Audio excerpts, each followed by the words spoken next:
হাত কাটি খেয়ে জানো ভাই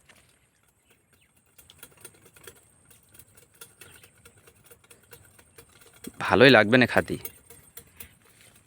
বাজার রাখের থেকে এই এক মজা লাগবে চুরি করা জিনিস সবই মজা। হ্যাঁ না এই এই এই জিনিসটা তো মনে করে ন্যাচারাল হয়ে গেল একেবারে, বুঝিস নি, টাটকা।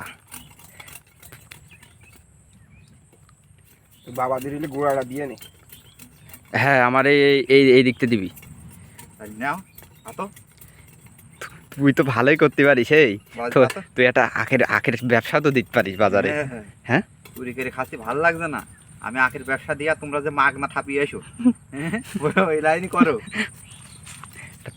কায়দা ভালো তো এই পাশে যে বাদ দিয়ে রাস্তা একটা ভাগ করে দিই একটু বড় করে খা। এখানে ছোট হয়ে গেল আমার ভাগ কমে যাও। কি কাজ করলি বল দিনি? আমার একেবারে আগা বুঝলো রে, ক্ষতি হয়ে গেল। না ঠিক কই না কি কি দিলি 3 মিনিটটা দেখি, দাঁড়া দাঁড়া আমি দেখাচ্ছি, আমি নিচ্ছি নি তোদের বিচারটা দেখ, দাঁড়া। তোদের বিচারটা এই, এক সমান এই রে, তোরা এক কি সমান। কালার টুকরা কি তোরা তোরা এই আগ ভাঙানে তোরা বলছি তোরা এই এটা নে এক সমান ওর এটা নাকি এখন এটা নাকি এখন মারামারি করবেন নাকি আপনারা? হ্যাঁ চুরির মাল যতটুকু ভাগে পেয়েছো ততটুকুই খাও, শান্তি পাও। আমার কি স্বাদ লাগবে না? আগা স্বাদ লাগবে না? না স্বাদ তো লাগবে নেই, হাত না লাগতে আরেকটাতে কেটে নি, তোদের হাত না লাগতে আরেকটা কেটে নি। স্বাদ লাগবে না, ভালোই লাগবে না। আগে এইটা তো খেয়ে নি তারপর দেখছি।